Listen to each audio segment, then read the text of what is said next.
बांग्लादेश में हिंसक प्रदर्शन का दौर जारी है। हालात ऐसे बन गए हैं कि शेख हसीना को पीएम पद से इस्तीफा देकर अपने ही देश से फरार होना पड़ गया। आखिर शेख हसीना को अपना देश क्यों छोड़ना पड़ा, ये मैं आपको बताऊंगी। उससे पहले ये वीडियो देखिए, जरा अंदाजा लगाइए। बांग्लादेश के संस्थापक शेख मुजीबुर रहमान की प्रतिमा है ये, और इस प्रतिमा पर किस तरह से प्रदर्शनकारी चढ़े हुए हैं। प्रदर्शनकारी शेख मुजीबुर रहमान का अनादर कर रहे हैं। फादर ऑफ नेशन कहे जाते हैं शेख मुजीबुर रहमान, और उनके साथ ये दुर्व्यवहार हो रहा है। उनकी प्रतिमा को प्रदर्शनकारियों ने तोड़फोड़ दिया, कई घंटे तक यहां पर उत्पात मचाया। वहीं अब एक दूसरा वीडियो आपको दिखाती हूं। ये वीडियो प्रधानमंत्री आवास के अंदर का है। इन तस्वीरों में आप देख सकते हैं प्रदर्शनकारी किस कदर गुस्से में हैं। प्रधानमंत्री आवास के अंदर दाखिल होकर उन्होंने तोड़फोड़ मचाई, आगजनी भी कर दी। चलिए बात कर लेते हैं कि आखिर शेख हसीना को अपना देश क्यों छोड़ना पड़ा। तो 5 बड़ी वजहें बताई जा रही है। सबसे पहली वजह जो है वो है आंदोलन। आंदोलन क्यों हुआ? तो इस आंदोलन की शुरुआत हुई है आरक्षण के विरोध में। दरअसल बांग्लादेश में सरकारी नौकरियों में 30% आरक्षण को लेकर बवाल मचा है। स्वतंत्रता सेनानियों के वंशजों को, यानी कि स्वतंत्रता सेनानियों के बच्चों को 30% आरक्षण की व्यवस्था हुई, और इसी व्यवस्था से छात्र आंदोलन की शुरुआत हो गई। इनका कहना है कि इस तरह से तो जो काबिल हैं उन्हें नौकरी नहीं मिलेगी, बल्कि मनमाने तरीके से सरकारी नौकरियां बांट दी जाएगी। इस तरह से छात्र आंदोलन की शुरुआत हुई। दूसरी बड़ी वजह है विपक्ष का प्रदर्शन को सपोर्ट।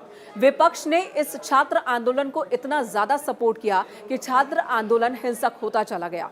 विपक्ष ने इसे एक मौके के तौर पर देखा कि शेख हसीना की सरकार को अगर गिराना है, शेख हसीना को सत्ता से बेदखल करना है, तो छात्र आंदोलन को हथियार बना लिया जाए। विपक्ष ने पूरी तरह से छात्र आंदोलन को सपोर्ट किया और शेख हसीना की गद्दी हिलाने में कामयाब हो गए। तीसरी जो सबसे बड़ी वजह है वो है सेना का व्यवहार। सेना ने शेख हसीना का साथ देने से पूरी तरह से इनकार कर दिया। शेख हसीना ने हिंसक प्रदर्शन करने वालों को आतंकवादी घोषित कर दिया था और सेना से कार्रवाई की मांग की, लेकिन सेना ने इन प्रदर्शनकारियों पर एक्शन लेने से ही इनकार कर दिया। और जब हालात बिगड़ गए तो सेना ने खुद ही शेख हसीना के सामने प्रस्ताव रख दिया कि आप पीएम पद से इस्तीफा दीजिए, हम आपको सेफ पैसेज देंगे, आप देश छोड़कर कहीं और चले जाइए, जहां आप जाना चाहें आप जा सकते हैं, वहां शरण मांग सकते हैं। सेना की ओर से बाकायदा हेलीकॉप्टर उपलब्ध करवाया गया ताकि शेख हसीना बांग्लादेश छोड़ दे।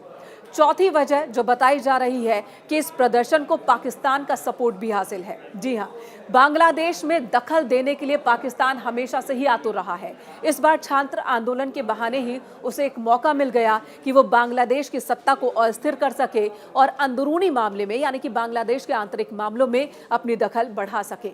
और जो 5वीं बड़ी वजह है वो आर्थिक स्थिति है बांग्लादेश की। बांग्लादेश की आर्थिक स्थिति इन दिनों बहुत खराब चल रही थी। बेरोजगारी का संकट बढ़ता ही जा रहा था। शेख हसीना जो कि लंबे वक्त से सत्ता में, उनके खिलाफ छात्रों में बहुत ज्यादा गुस्सा, युवाओं में बहुत ज्यादा गुस्सा, और अब जब शेख हसीना दोबारा से सत्ता में आई तो इस गुस्से ने भी आग में घी का काम किया। और जब प्रदर्शनकारी छात्र सड़क पर उतरे तो उन्हें दूसरे बेरोजगार छात्रों का भी समर्थन मिला। इस तरह से ये आंदोलन और ज्यादा उग्र होता गया, और ये आंदोलन सरकार के खिलाफ इतना ज्यादा बढ़ गया कि 90 से ज्यादा लोगों की अब तक मौत हो चुकी है। सेना ने शेख हसीना का साथ देने से इनकार कर दिया। शेख हसीना को इस्तीफा देकर अपना देश छोड़कर फरार होना पड़ा है। भारत मदद कर रहा है, और खबर यह भी है कि वो भारत से लंदन जा सकती हैं शरण लेने के लिए।